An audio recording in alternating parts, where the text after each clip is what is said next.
بالله من شرور أنفسنا ومن سيئات أعمالنا من يهده الله فلا مضل له ومن يضلل فلا هادي له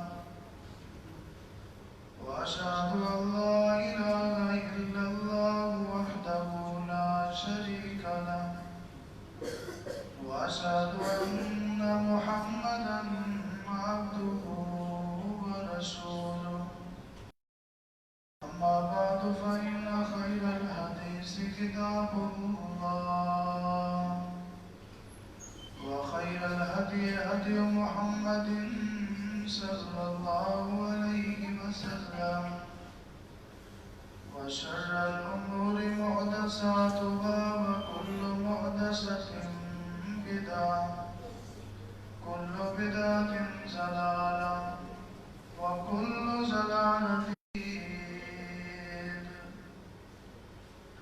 أعوذ بالله السميع العليم من الشيطان الرجيم بسم الله الرحمن الرحيم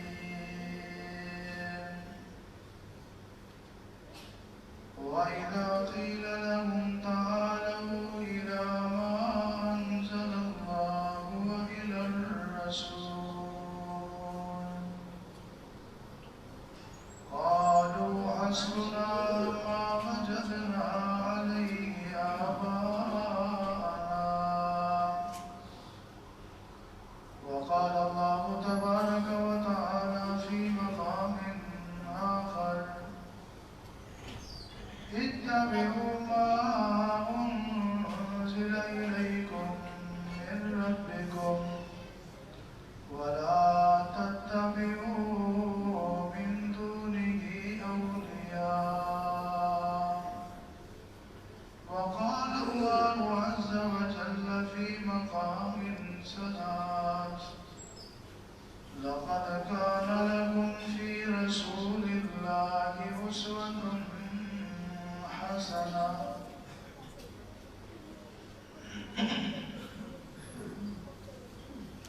ہر قسم کی حمد و ثنا اللہ ملک الانام ذو الجلال والاکرام حاکم الحاکمین اللہ رب العالمین کی ذات گرامی کے لیے خاص ہے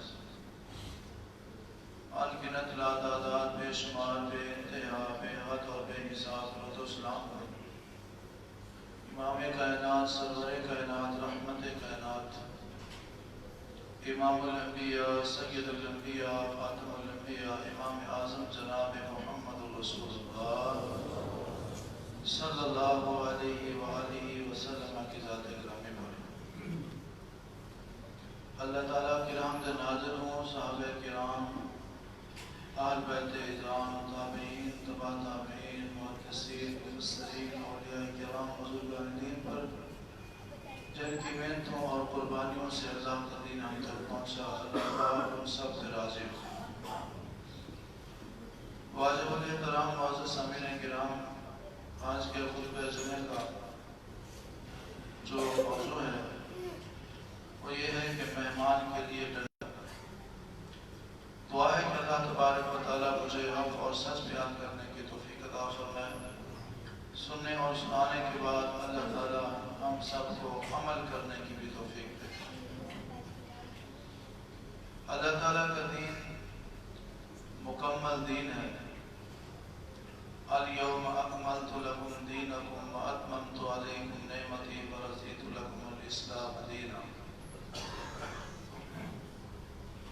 اس میں کمی کرنے کی بھی اجازت نہیں اضافہ کرنے کی بھی اجازت نہیں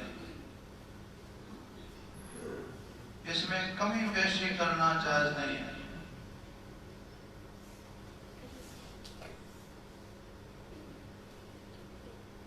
صراط مستقیم سیدھا راستہ وہی ہے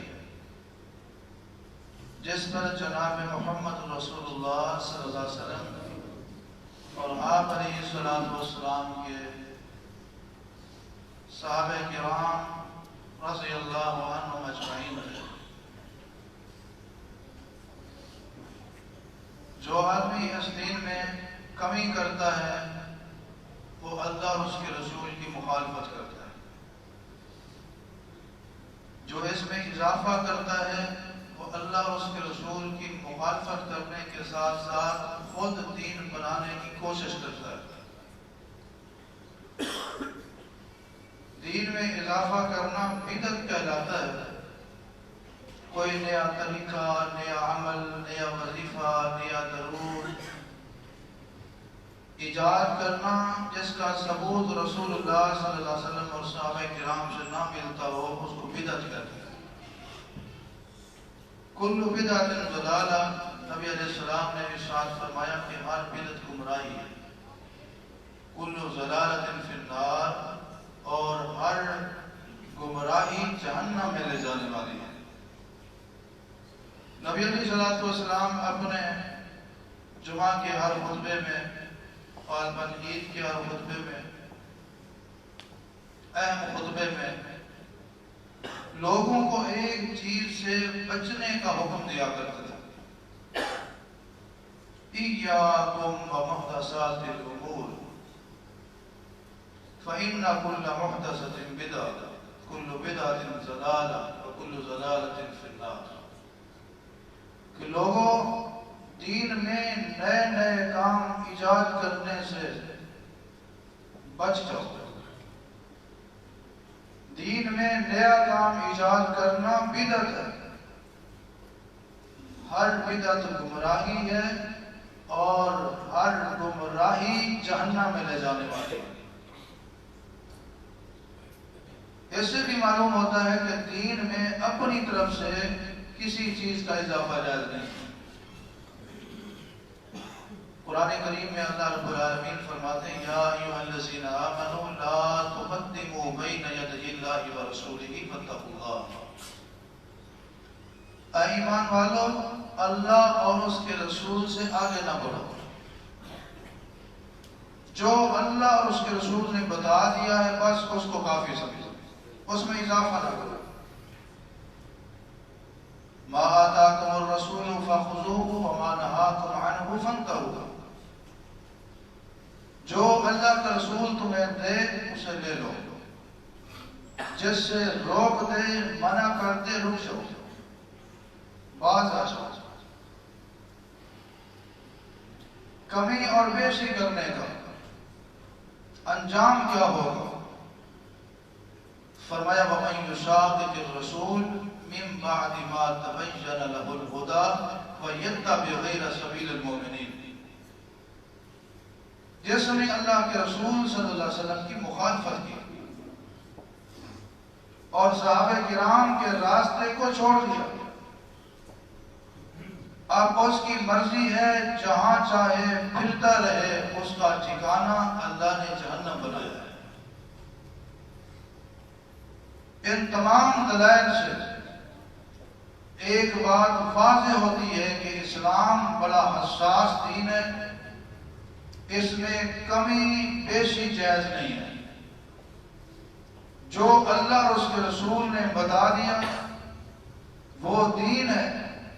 جس عقیدے، عمل، طریقے، نماز، عبادت کا ثبوت قرآن اور حدیث سے نہ ملے، نبی علیہ الصلوۃ والسلام اور صحابہ سے نہ ملے، وہ نہ خیر ہے، نہ نیکی ہے، نہ دین ہے۔ بعض لوگ ایسے ہی کہہ دیتے ہیں کہ اس میں حرج کیا ہے،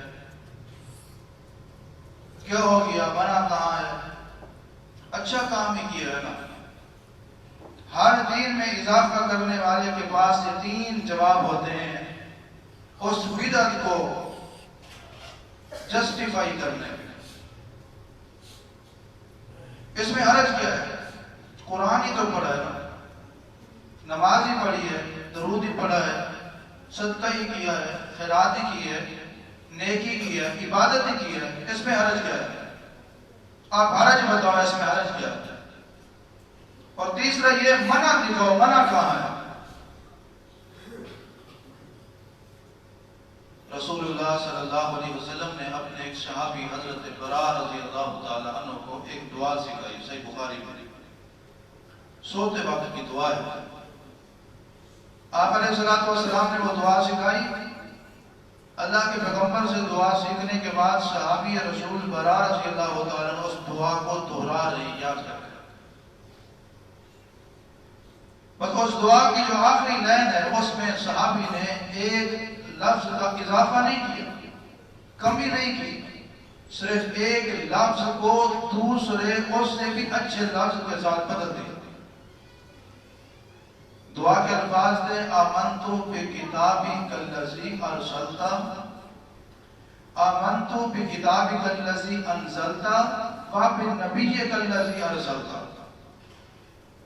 کہ میں ایمان لاتا ہوں اس کتاب پر جو تو نے نازل کی ہے، اور میں ایمان لاتا ہوں اس نبی پر جس کو تو نے بھیجا ہے.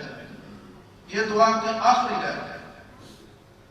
اب صحابی رسول اس دعا کو پڑھ رہے ہیں، دہرا رہے ہیں، پڑھتے پڑھتے جب آخری لائن پہ پہنچے تو یوں پڑھنے لگے آمنتو بکتابک الذی انزلت وبرسولک الذی ارسلت. نبی کی جگہ لفظ رسول بول دیا. اب نبی کا درجہ کم ہے، رسول کا درجہ زیادہ ہے. نبی کے لفظ میں فضیلت کم ہے، رسول کے لفظ میں فضیلت زیادہ ہے. کمی نہیں کی اس نے.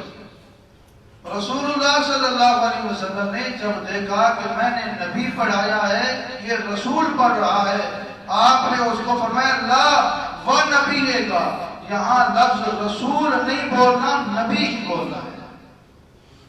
بات سمجھ آئی؟ شریعت میں جہاں لفظ نبی ہے اس کو رسول کے ساتھ تبدیل نہیں کر سکتے، تو دین میں اپنی طرف سے عقیدہ، عمل، عبادات، طریقے، اذکار، وظیفے، درود کیسے بنا سکتے؟ اب وہی اہل بدعت والا جو سوال ہے اس کا جواب یہاں پہ موجود ہے. اس نے نبی کی جگہ جو لفظ رسول بولا تھا، اس میں عرض کیا تھا،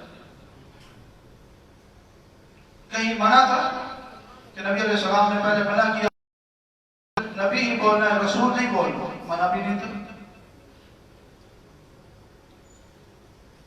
اور نبی علیہ السلام کی اس الفاظ کو اس نے جو تبدیل کیا، اس نے اچھے لفظ کو منتخب کیا، نبی کی جگہ رسول لے کر آئے جس کی فضیلت زیادہ ہے، تو اس نے اچھا کام کیا، کوئی برا کام تو نہیں کیا. لیکن اس کے باوجود رسول اللہ صلی اللہ علیہ وسلم نے منع کیا جتنا بتا دیا جائے اس کو مانا جائے، اس میں نہ کمی کی جائے نہ اضافہ کیا جائے.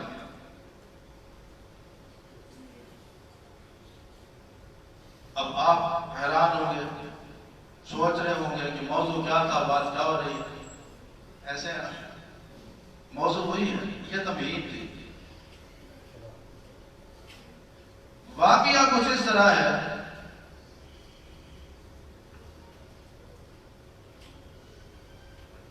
کہتے ہیں کہ ایک دور دراز علاقے میں ایک بندہ مہمان بن کر گیا. پرانے وقتوں کی بات ہے، مہمان کی لوگ بہت عزت کرتے تھے. کسی گاؤں میں، کسی خاندان میں، کسی بستی میں کوئی مہمان چلا جاتا، لوگ اس کو اپنے لیے پیسے رحمت سمجھتے تھے، خوش ہوتے تھے، اس کی خدمت، خاطر تواضع، اس کی تعریف کرتے تھے. تو مہمان ایک علاقے میں چلا گیا، ایک بستی میں چلا گیا. وہاں لوگ بڑے خوش ہوئے، ملنے کے لیے آئے، خاطر تواضع کی انہوں نے دسترخوان لگایا. دسترخوان پر قسم و قسم کے کھانے تھے، لیکن کھانے کے ساتھ انہوں نے ایک بہت بڑا ڈنڈا بھی رکھا ہوا تھا دسترخوان پر. اب مہمان اللہ تعالیٰ کی نعمتوں کو دیکھ کے خوش ہو رہا تھا اور ڈنڈے کو دیکھ کر ڈر رہا تھا. سوچ رہا تھا کہ پتہ نہیں اس علاقے کے لوگوں کو کیا دستور ہے، شاید کھانا کھلانے کے بعد اس ڈنڈے کے ساتھ کھانا ہضم کرتے ہیں. پھر خدمت کے بعد پھر مرمت کا بھی یہاں رواج ہو. اب وہ ڈر رہا تھا. میزبانوں نے کہا بھئی آپ گھبرائیں نہیں، آپ پریشان نہ ہوں، یہ ڈنڈا آپ کو نقصان پہنچانے کے لیے نہیں ہے، بس یہ ہمارے بزرگوں کا طریقہ ہے، بزرگوں کا رواج ہے. ہمارے بزرگوں سے یہ طریقہ اور ریت چلی آ رہی ہے کہ مہمان کو کھانا جب پیش کرتے ہیں دسترخوان پر مختلف قسم کے کھانوں کے ساتھ ڈنڈا بھی رکھتے ہیں. لیکن اس کا ڈر ختم نہ ہوا۔ اس نے کہا چلو مجھے اس کی وجہ بتاؤ، آپ کے بزرگوں کا یہ جو طریقہ ہے ڈنڈا رکھنے کا دسترخوان پر، اس کی وجہ کیا ہے، کیوں رکھتے ہیں؟ اب اس وجہ کا کسی کو پتہ نہیں تھا۔ اسی طرح جس طرح آج کل کے مسلمان عمل تو کرتے ہیں، دلیل کا پتہ نہیں ہوتا۔ پوچھیں آپ یہ کیوں کرتے ہیں، وہ کہتے ہیں ہم نے بزرگوں سے سیکھا ہے، بزرگوں کا طریقہ ہے، بس بزرگ ایسے کرتے تھے ہم بھی ایسے کرتے۔ بھئی دلیل کیا ہے؟ یہ عمل قرآن میں ہے، حدیث میں ہے، رسول اللہ صلی اللہ علیہ وسلم نے سکھایا ہے یا صحابہ کرام نے بتایا؟ کوئی پتہ نہیں۔ صرف یہی صورتحال ہے۔ میزبانوں نے کہا جی ہمیں اور کوئی پتہ نہیں ہے، بس اتنا معلوم ہے کہ ہمارے بزرگ ایسے کرتے تھے، ہم بھی کرتے ہیں۔ اس نے قسم اٹھا لی، کہا قسم ہے اس اللہ کی جس نے تمام مخلوقات کو پیدا کیا، جب تک تم مجھے اس ڈنڈے کے رکھنے کی وجہ نہیں بتاتے میں کھانا نہیں کھاؤں گا۔ اب علاقے کے لوگ، بستی کے لوگ بہت پریشان ہوئے کہ مہمان نے ہمارا کھانا کھانے سے انکار کر دیا۔ ان کو بڑی پریشانی ہوئی، کیونکہ مہمان اس وقت کسی کا کھانا کھانے سے انکار کر دیتا تو یہ بے عزتی تصور کی جاتی ہے۔ اب انہوں نے سوچا کہ اس کا حل کیا ہے، کون بتائے گا کہ اس کی وجہ کیا ہے، اس کی سند کیا ہے، اس کی دلیل کیا ہے؟ انہوں نے کہا کہ بزرگ بندہ ہی بتا سکتا ہے، بزرگوں کا طریقہ ہے۔ ایک بزرگ بندے کو لے کر آئے، اس نے آ کر جب دیکھا کہ دسترخوان کے اوپر ایک بڑا سا ڈنڈا انہوں نے رکھا ہوا ہے، آ کر ان سے گفتگو سنی، ماجرا سنا، قصہ سنا، انہوں نے بتایا کہ ایسے ایسے معاملہ ہوا ہے۔ اب یہ مہمان صاحب کہتے ہیں کہ مجھے وجہ بتاؤ۔ اس نے کہا مجھے ڈنڈا دیکھو۔ دسترخوان کے پاس لے گئے، اس بزرگ نے دیکھا، اس نے کہا استغفر اللہ، اتنا بڑا ڈنڈا آپ نے رکھ دیا، اس کو چھوٹا کرو۔ ہمارے بزرگ ڈنڈا رکھتے تو تھے، اتنا بڑا نہیں رکھتے۔ اب آری لے کر آئے اور اس میں سے 3-4 فٹ جو ڈنڈا تھا اس کو انہوں نے کاٹ کے چھوٹا کر دیا۔ کہنے لگے اب کھانا کھاؤ۔ اس نے کہا نہیں، میرے سوال کا جواب مجھے نہیں ملا۔ بات وہیں کی وہیں پہ ہے۔ چلو ڈنڈا تو ذرا چھوٹا ہو گیا ہے، وجہ تو بتاؤ، اتنا چھوٹا ڈنڈا بزرگ کیوں رکھتے تھے دسترخوان میں؟ پھر وہ پریشان۔ اللہ اکبر۔ انہوں نے کہا کہ اور بزرگ ڈھونڈو جس کی عمر زیادہ ہو، اس کو شاید پتا ہو اس کی دلیل کیا ہے، شرط کیا ہے۔ وہ پھر پورے بستی میں، چک میں، پنڈ میں، علاقے میں بڑی محنت کے بعد ایک اور بزرگ کے پاس گئے، اس کو لے کر آئے، اس کو سارا ماجرا سنایا، اس کو کہا بھئی آپ ذرا بتائیں بزرگ ڈنڈا کیوں رکھتے تھے دسترخوان میں؟ اس نے کہا مجھے دکھاؤ ڈنڈا کیسے۔ جب اس نے ڈنڈا دیکھا تو اس نے کہا نادانو بے وقوفو، اتنا بڑا ڈنڈا تم نے رکھا ہوا ہے؟ ہمارے بزرگ ڈنڈا تو رکھتے تھے دسترخوان پر، وہ اتنا بڑا بھی نہیں ہوتا تھا اور اتنا موٹا بھی نہیں ہوتا تھا۔ اچھا، اب انہوں نے کیا کیا، اس ڈنڈے کا سائز اور کم کر دیا اور اس کو گھڑ گھڑ کے اس کو جناب پتلا کر دیا۔ مہمان نے کہا کہ میرے سوال کا جواب ابھی تک نہیں ملا، اس کی وجہ کیا ہے؟ بزرگ یہ ڈنڈا چھوٹا، چلو وہ ڈر تو ختم ہو گیا کہ اب مرمت ہونے والی بات نہیں ہے، خدمت کے بعد اور کچھ نہیں کہیں گے، اب وہ خطرہ تو ٹل گیا لیکن سوال کا جواب ابھی باقی ہے۔ انہوں نے پھر کوشش کی کہ 100 سال کے قریب، 99 سال کا یا 95 سال کے ایک بزرگ نے ملے، اس کو لے کر آئے اور سر کے بال سفید، منہوں کے بال سفید، داڑھی سفید، اس کو سارا ماجرا سنایا، قصہ سنایا، بھی بتاؤ مہمان کی تسلی کراؤ کہ ہمارے بزرگ دسترخوان پر یہ ڈنڈا کیوں رکھتے تھے، اس کی کیا وجہ ہے؟ وہ بزرگ چیخ کر بولے ارے بے وقوفو، اب عقلو، تمہیں کس نے کہا ہے کہ اتنا بڑا ڈنڈا رکھنا ہے دسترخوان پر؟ ہمارے جو بزرگ تھے وہ تو کھانے کے ساتھ چھوٹی سی پیالی میں ایک دن کا یا چھوٹی سی تیلی رکھتے تھے۔ وجہ کیا تھی؟ وجہ یہ تھی کہ مہمان جب کھانا کھا کے فارغ ہوگا تو دانتوں میں کچھ ذرات پھنس جاتے ہیں، وہ خلال کرنے کے لیے اس چھوٹی سی تیلی اور چھوٹی سی تنکے کے ساتھ اپنے دانتوں کی صفائی کر لے گا۔ اب مہمان کو بات سمجھ آئی اور اس نے جناب کھانا کھایا، اس کے سوال کا جواب مل گیا۔ یہ ہے واقعہ مہمان کے لیے ڈنڈا رکھنا۔ یہ واقعہ آپ نے سن لی، اب اسی پہ میں نے بات کرنی ہے۔ جب اصل میں وہ تیری تھی، چھوٹا سا تنکا تھا، بزرگوں کا نام لے لے کر انہوں نے تیلی کو بڑا ڈنڈا بنا دیا۔ ایک تنکے کو ڈنڈا بنایا، دلیل کیا تھی؟ بزرگوں سے ایسے سیکھا ہے۔ تو میرے بھائیوں، دین میں بھی آج ایسے ہی ہے کہ لوگوں نے چھوٹی سی تیلی کو ڈنڈا بنا دیا ہے، چھوٹے سے تنکے کو بڑھا کے اضافہ کر کے انہیں ڈنڈے بنا دیے۔ اور دلیل کیا ہے؟ بزرگوں کا طریقہ ہے۔ ہم نے بزرگوں سے یہ سیکھا ہے، وہ ایسے کرتے تھے، ویسے کرتے تھے، اس کے علاوہ دلیل کوئی نہیں ہوتی۔ پھر اس کی چند مثالیں میں آپ کے سامنے پیش کرتا ہوں۔ آپ کسی سے پوچھیں یہ بزرگوں کے جو طریقے ہیں، ان کی ذرا کوئی وجہ تو بتائیے، کوئی دلیل تو بتائیے کہ بزرگوں نے ایسا کیوں کیا؟ کیا ایسا کرنے کا حکم اللہ نے دیا ہے، اللہ کے رسول نے دیا ہے، یا صحابہ نے بتایا؟ جب آپ تحقیق کریں گے تو بالکل سیم یہی کہانی بنے گی۔ وہ جتنا پیچھے چلے جاتے جائیں گے، چلتے جائیں گے، ان کے سارے کا سارا طریقہ من گھڑت، وضعی، بناوٹی نظر آئے گا۔ اصل بزرگوں سے، یعنی اللہ کے پیغمبر سے، صحابہ کرام سے چیز ملے گی، وہ تیلی کی طرح مختصر اور بری ہوگی۔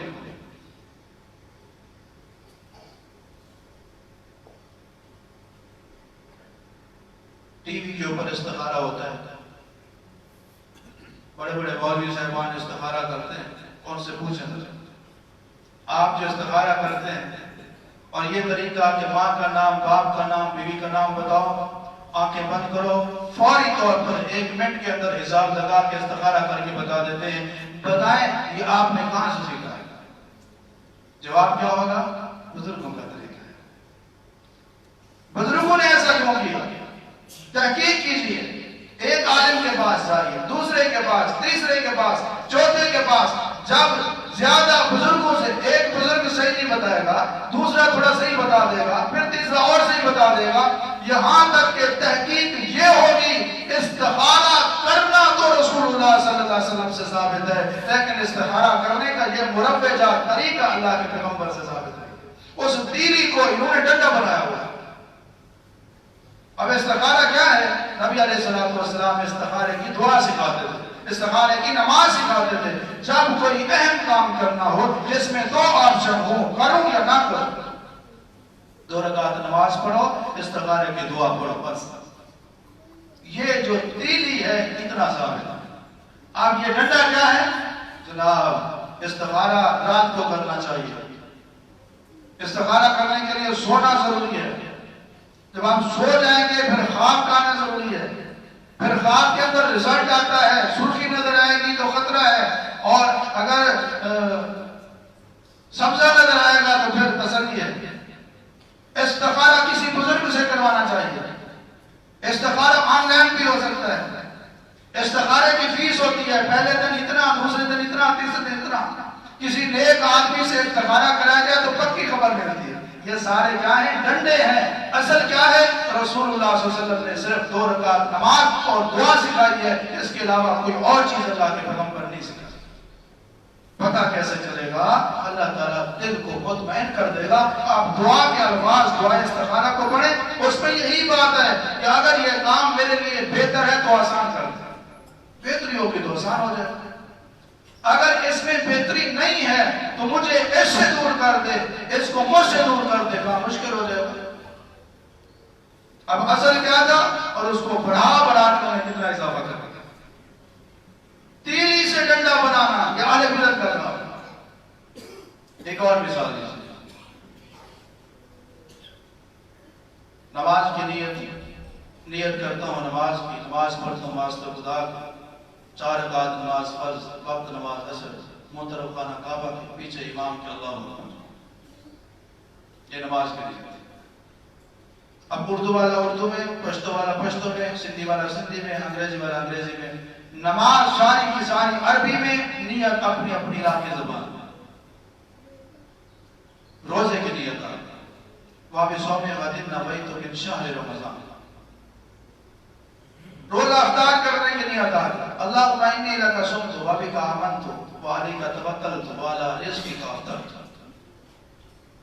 جب پوچھتے ہیں یہ جو نیت آپ پڑھتے ہیں یہ آپ نے کہاں سے سیکھی ہے، کوئی میزبان والا جواب ملتا ہے بزرگوں کا طریقہ ہے، ہمیں پتہ نہیں ہے، کوئی تحقیق کرو بزرگ یہ کیوں پڑھتے تھے،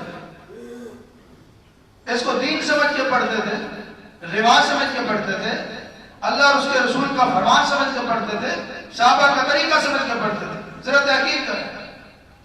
جب وہ تحقیق کی جاتی ہے، مختلف بزرگوں کے پاس جا کر پوچھتے ہیں، تو ایک بزرگ اینڈ میں جا کے بتاتا ہے کہ اللہ کے بندو، اللہ کے پیغمبر علیہ السلام سے تو صرف اتنا ثابت ہے، انما الاعمال بالنیات، عمل سے پہلے نیت کرنی چاہیے۔ یہ جو پڑھنا ہے تم نے کہاں سے نکال لیا ہے، یہ دلی کو ڈنڈا بنا لیا گیا ہے۔ نیت کرنا تو رسول اللہ صلی اللہ علیہ وسلم صحابہ سے ثابت ہی وہ کرتے تھے، اور یہ پھر بزرگوں کے نام پر نیت کرنے کے بجائے نیت پڑھنے لگے۔ نبی علیہ السلام نے نمازیں پڑھی، صحابہ نے پڑھی، روزے رکھے رسول اللہ صلی اللہ علیہ وسلم نے، صحابہ نے، لیکن کبھی نیت پڑھی؟ نماز سے پہلے مربع جانیت کے جو الفاظ ہیں نبی علیہ السلام اور صحابہ سے ثابت نہیں، وہاں پہ صوم غد نویت کے الفاظ رسول اللہ صلی اللہ علیہ وسلم اور صحابہ سے ثابت نہیں۔ روزہ افطار کرنے کی نیت رسول اللہ صلی اللہ علیہ وسلم اور صحابہ سے ثابت نہیں ہے۔ اللہ کے پیغمبر صحابہ جو اصل بزرگ تھے ان سے نیت کرنا ثابت ہے، نیت دل کا فعل ہے۔ اب یہ انہی میزبانوں کی طرح انہوں نے اس کو بڑھاتے بڑھاتے ڈنڈا بنا دیا، اور مختلف انداز میں نیتیں کی جا رہی ہیں، پڑھی جا رہی ہیں، اس کا شریعت کے ساتھ کوئی تعلق نہیں ہے، یہ لوگوں کا بنایا ہوا طریقہ ہے۔ اگر یہ بزرگوں کا طریقہ ہے، اس طریقے کو قرآن و سنت کے اوپر پیش کیجئے۔ اصل بزرگ اللہ کے پیغمبر اور صحابہ کرام سے صرف نیت کرنا ثابت ہوگا، کچھ پڑھنے کا ثبوت بالکل نہیں ملے۔ ایک اور مثال رمضان المبارک میں اور 15 شعبان کو شب برات کو صلاۃ التسبیح با جماعت کا اہتمام کیا جاتا ہے۔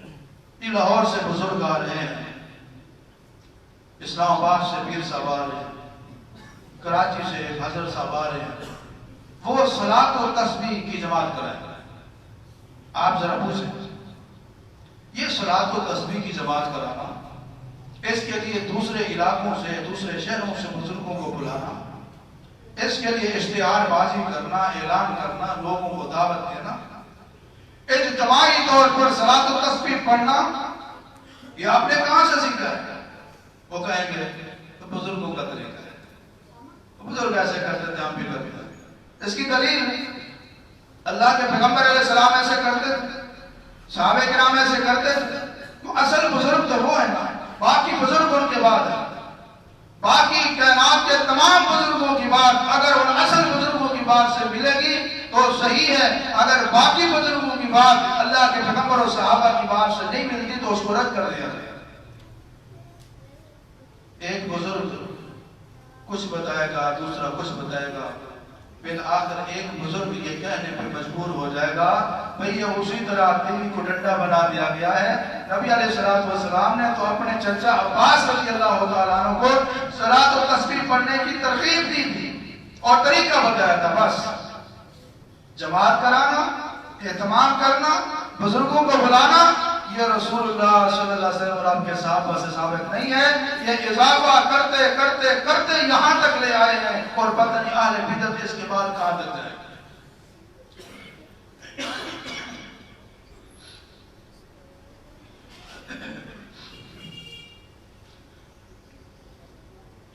بندہ فوت ہو گیا، اب اس کی وفات کے بعد نماز جنازہ کے بعد اتنی لمبی دعا کرنا، قبر کے اوپر اذان دینا، پھر واپس آ کر 70 قدم چل کر رک جانا، پھر دعا کرنا، پھر 30 قدم پر پھر دعا کرنا، پھر گھر آ کر کھانا کھانا، پھر تیسرے دن کل خوانی کرنا، پھر 7 جمعراتیں کرنا، پھر سال بعد برسی کرنا۔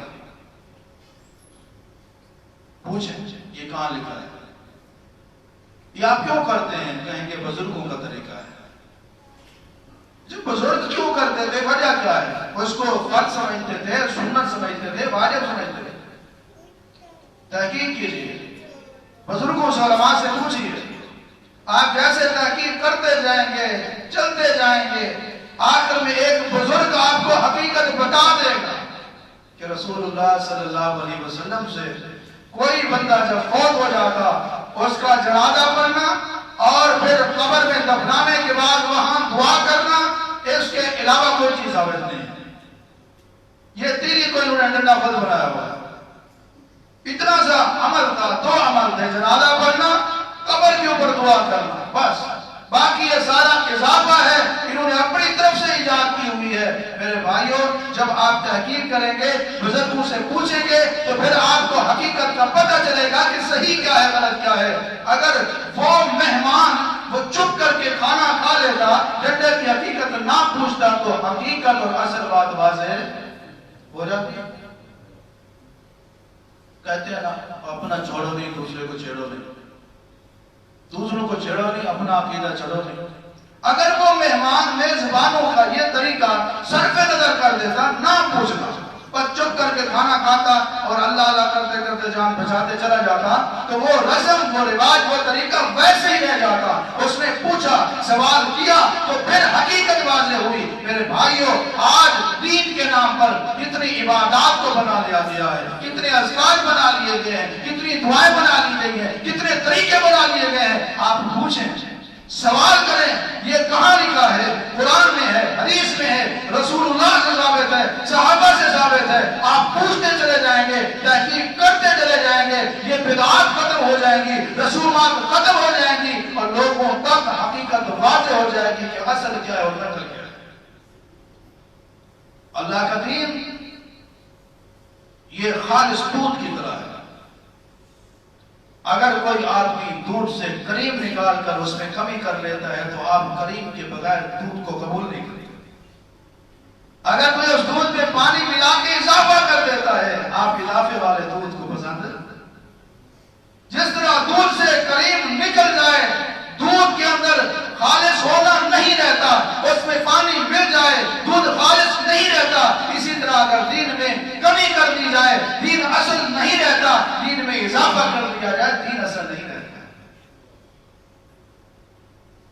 نبی علیہ السلام کی وہ حدیث یاد رکھیں، آپ نے فرمایا بنی اسرائیل کے 72 گروہ ہوئے تھے، 72 فرقے ہوئے تھے۔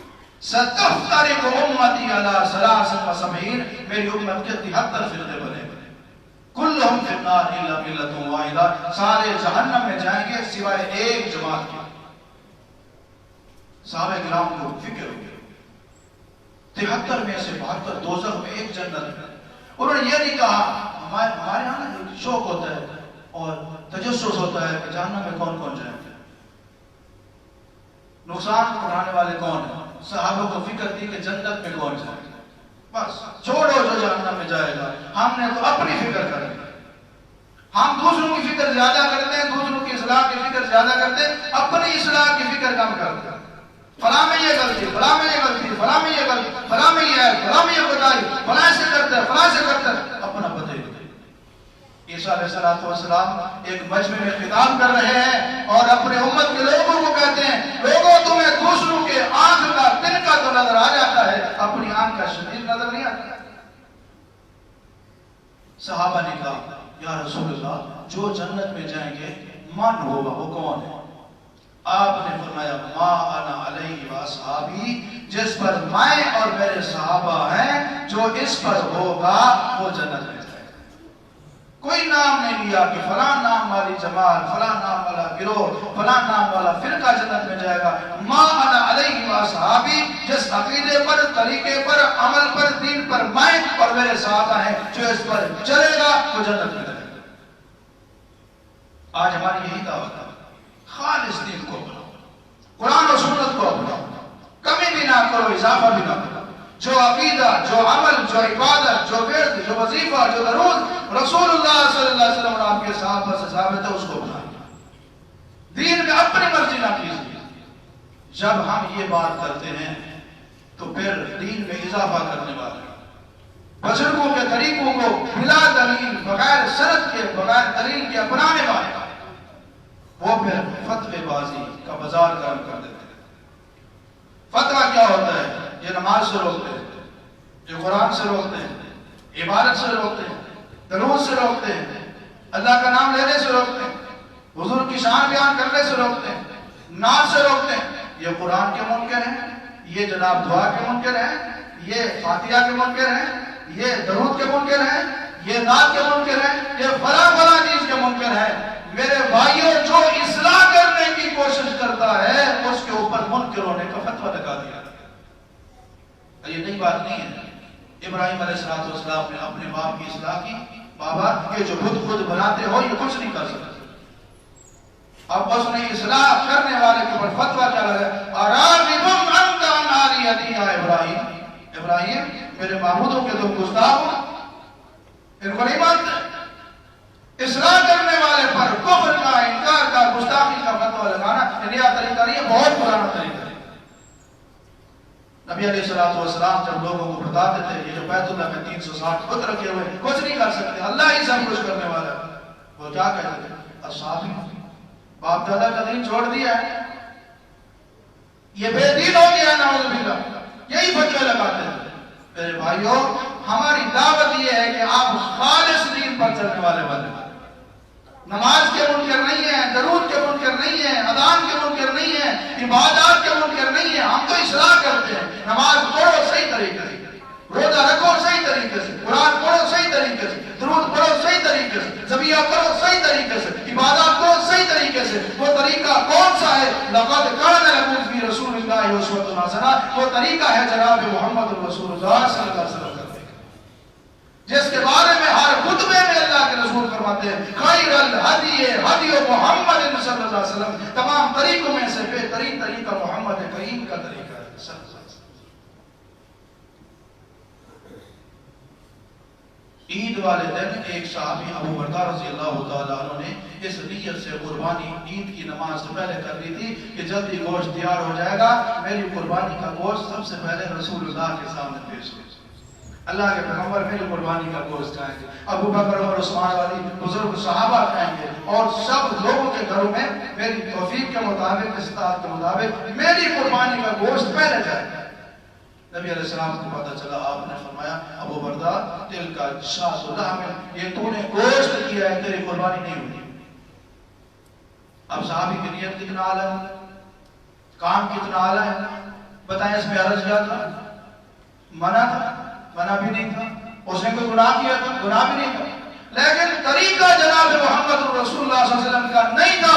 آپ نے فرمایا تیری قربانی نہیں ہوئی، صرف گوشت ہوا ہے. گوشت تو نے کیا ہے، گوشت بوری کی ہے یا گوشت بنایا ہے، گوشت بانٹا ہے، تجھے قربانی اور کرنی پڑے گی. معلوم یہ ہوا کہ جو قربانی نبی علیہ السلام کی سنت کے مطابق نہ ہو، اس میں نیت نہیں دیکھی جائے گی، اس میں خرچہ نہیں دیکھا جائے گا، اس میں حج نہیں دیکھا جائے گا، اس میں یہ نہیں دیکھا جائے گا. کام تو اچھا ہے، اگر اللہ قبول کرتا ہے وہ عبادت قبول کرتا ہے جس میں مصطفیٰ کریم کا طریقہ موجود ہے.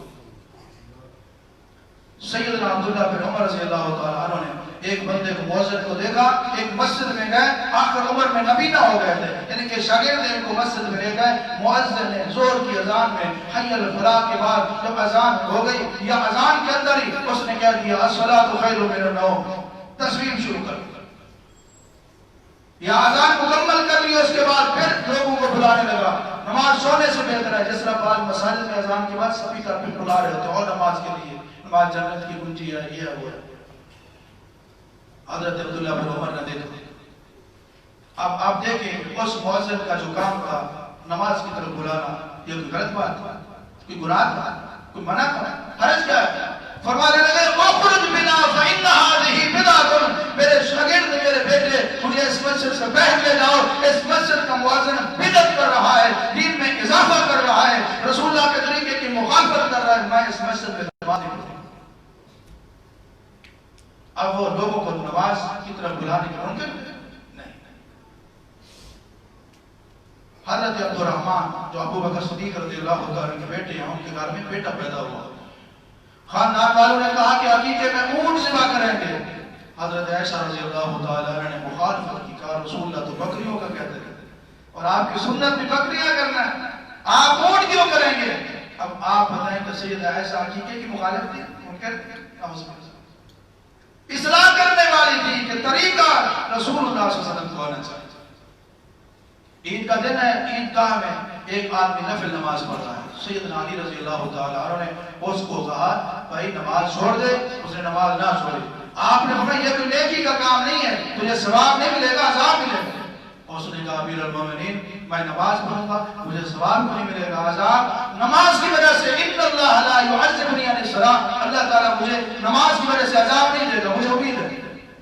آپ نے فرمایا بے شک نماز کی وجہ سے تجھے عذاب نہیں ملے گا، لیکن ولکن اللہ يعذبك بمخالفت سنت نبیہ، تجھے رسول اللہ صلی اللہ علیہ وسلم کی سنت کی مخالفت کی وجہ سے عذاب ہوگا کہ اللہ کے پیغمبر نے عیدگاہ میں کوئی نفل نماز نہیں پڑھی عید کی نماز کے علاوہ، تو کوئی پڑھتا ہے وہ پیغمبر کی سنت کی مخالفت کرتا ہے۔ اور میں آپ سے پوچھتا ہوں نماز پڑھنا کی غلط کام، حرج کیا ہے؟ کیا منع ہے؟ منع بھی نہیں ہے، حرج بھی کوئی نہیں ہے، حرج بہت بڑا یہ ہے کہ اس نے جناب رسول اللہ صلی اللہ علیہ وسلم کے طریقے کو چھوڑ دیا ہے، جو کام اللہ کے پیغمبر نے نہیں کیا اس نے اللہ کے پیغمبر سے آگے بڑھنے کی کوشش کی۔ سیدنا عبداللہ بن عمر رضی اللہ عنہ موجود ہیں، ان کے پہلو میں ایک آدمی نے چینک ماری، چینک کے بعد اس نے کہا الحمدللہ والصلاۃ والسلام علی رسول اللہ۔ انہوں نے کہا بھائی اللہ کے پیغمبر پہ درود تو بھیجنا چاہیے، اچھے کلمات ہیں، لیکن اس موقع پر اللہ کے پیغمبر علیہ السلام نے ہمیں درود بھیجنا نہیں سکھایا۔ اب وہ نعوذ باللہ درود کے منکر ہو گئے، وہ اصلاح کرنے والے تھے کہ درود وہاں پڑھو جہاں اللہ کے پیغمبر نے پڑھا ہے یا پڑھنے کی تعلیم دی۔ سیدنا عبداللہ بن مسعود رضی اللہ تعالیٰ کے بارے میں سندار کے واقعات ہیں، ان کو پتہ چلا کہ ایک مسجد کے اندر لوگ ذکر کی محفل لگائے ہوئے بیٹھے ہیں، ان کا ایک سربراہ ہے اور ان کا امام ہے، وہ کہتے ہیں 100 بار کہو سبحان اللہ، لوگ اونچی آواز سے 100 بار سبحان اللہ کہتے ہیں، اور انہوں نے پٹھڑیاں بھی رکھی ہوئی ہیں یا کنکریاں رکھی ہیں، ان کے اوپر شمار بھی کر رہے ہیں، وہ کہتے ہیں 100 بار کہو الحمدللہ، لوگ الحمدللہ 100 بار پڑھتے ہیں، وہ کہتے ہیں 100 بار کہو اللہ اکبر، لوگ 100 بار اللہ اکبر کہتے ہیں۔ اس طرح کی محفل لگی ہوئی ہے۔ ابن مسعود رضی اللہ عنہ دیکھا یہ طریقہ اللہ کے پیغمبر سے ثابت تو نہیں ہے، اس طرح کی محفل اللہ کے پیغمبر نے تو کبھی لگائی، اگر سے کام اچھا تھا اللہ کی تسبیح کر رہے تھے۔ ابن مسعود رضی اللہ عنہ مسجد میں گئے اور وہاں جو انہوں نے کنکریاں گٹھلیاں رکھی ہوئی تھی ان کو پاؤں کے ساتھ پھاڑ کروائی اور کہا اے امت محمد تمہیں کیا ہو گیا ہے؟ ابھی رسول اللہ صلی اللہ علیہ وسلم کے گھر میں جو استعمال ہونے والے برتن تھے وہ بھی موجود ہیں، آپ علیہ السلام کے کپڑے بھی پوشیدہ نہیں ہوئے، تم ابھی سے بدعات میں چلے گئے ہو، اتو من سیئاتکم، یہ جو تم شمار کر رہے ہو یہ تمہاری نیکیاں نہیں، اپنے گناہوں کو شمار کرو، کیونکہ یہ طریقہ جناب محمد رسول اللہ صلی اللہ علیہ وسلم کا طریقہ نہیں تھا۔ اب یہ سارے حضرات جن کی میں نے مثالیں آپ کو صحیح آگے سے دی ہیں، کیا یہ نماز کے، درود کے، دعا کے، اذان کے منکر تھے؟ نہیں، یہ مصلح تھے، اصلاح کرنے والے۔ آج ہماری غلطی یہی ہے، ہم کہتے ہیں ابھی قرآن پڑھو، لیکن قرآن کرائے پر جس طرح مولوی بلا لیا اور جناب مسجد سے کچھ بچے بلا لیے، دکان پہ پڑھا لیا، پھر قرآن کو جناب الواحد میں بند کر کے رکھ دیا، ایسے نہ کرو۔ مسکینوں کو، یتیموں کو کھانا کھلاؤ، مثال ثواب کا ثبوت ہے کہ اولاد اپنے والدین کی طرف سے دوسروں کو، غریبوں مسکینوں کو صدقہ کر سکتی ہے، اللہ کے نام پہ مال خرچ کر سکتی ہے، وہ جناب عمرہ کر سکتے ہیں اور حج کر سکتے ہیں، کروا سکتی ہیں، لیکن قرآن خانی کرنا اور جناب جمعراتیں کرنا، برسی کرنا یہ رسول اللہ صلی اللہ علیہ وسلم اور صحابہ کا طریقہ نہیں ہے، تو فتویٰ وہی لگایا ہے۔ ہم کہتے ہیں اصلاح کرنا۔ نبی علیہ السلام نے جو درود سکھایا ہے وہ درود کون سا ہے؟ درود ابراہیمی ہے، یہ اس کے علاوہ کچھ اور الفاظ ثابت ہیں، لیکن یہ درود تاج، درود تنجینا، درود لکی، درود برا، درود برا یہ نہ پڑھو، درود پڑھو مسنون پڑھو، اصل پڑھو، ایک نمبر پڑھو، کہتا تم درود کیوں ہوتے ہو؟ اللہ اکبر۔ میرے بھائیوں اور بھی کئی ساری مثالیں میرے سامنے موجود ہیں، ٹائم پورا ہو گیا ہے۔ خلاصہ یہی ہے کہ اللہ کا دین بڑا نازک دین ہے، بڑا حساس دین ہے، اس میں اضافہ نہ کیجیے۔ جو عقیدہ، جو عمل، جو طریقہ، جو دعا قرآن اور حدیث سے ثابت ہے وہ دین ہے، اس کو اپنائیے۔ جس کا ثبوت قرآن اور حدیث میں نہیں ملتا، اللہ کے پیغمبر اور صحابہ سے نہیں ملتا، اس کو چھوڑ دیجیے، وہ دین نہیں ہے۔ وہ بزرگوں کا طریقہ ہو سکتا ہے، اور بزرگوں کا وہ طریقہ ماننا ہے جو قرآن اور سنت کے مطابق ہو۔ جو طریقہ بزرگوں کا قرآن و سنت کے خلاف ہو، جس کی دلیل سند رسول اللہ صلی اللہ علیہ وسلم کے صحابہ تک نہیں جاتی، اس کو چھوڑ دیجیے۔ یہ میں نے مثال دی تھی مہمان اور میزبان کہ دین میں جو تیلی ہے اس کو تیلی رہنے دے، اس کو ڈنڈا نہ بنا۔ دین میں نقطہ ہے تو نقطہ رہنے دے، اس کو لفظ نہ بنا۔ دین میں لفظ ہے تو لفظ رہنے دے، اس کو عبارت نہ بنا۔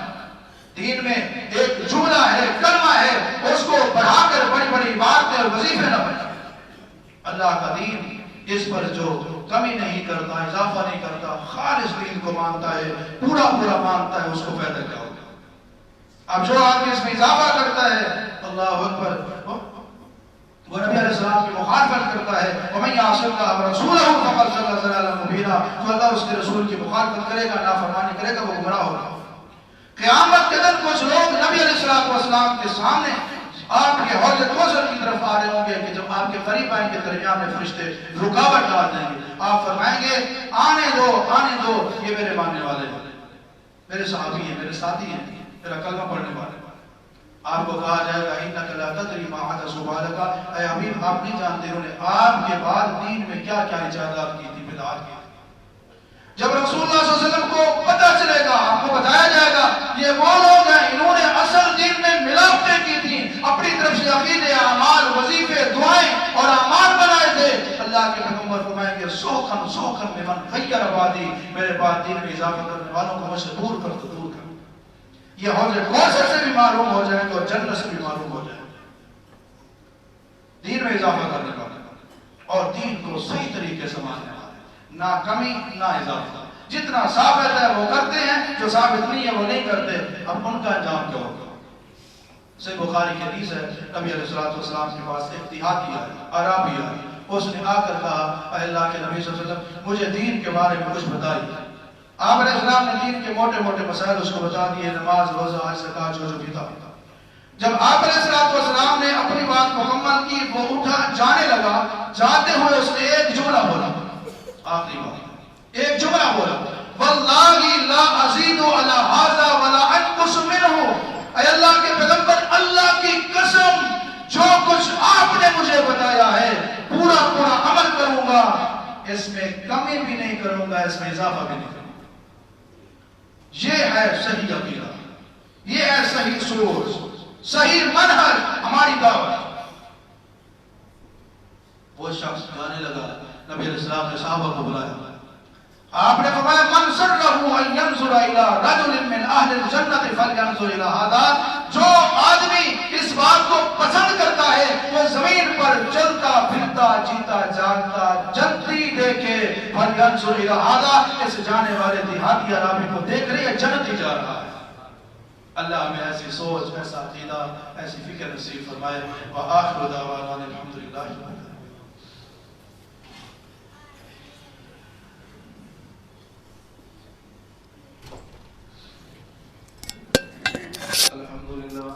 الحمد لله نحمده ونستعينه ونستغفره ونعوذ بالله من شرور انفسنا ومن سيئات اعمالنا، من يهده الله فلا مضل له ومن يضلل فلا هادي له، واشهد ان لا اله الا الله وحده لا شريك له، واشهد ان محمدا عبده ورسوله، اما بعد فان خير الحديث كتاب الله، هدي محمد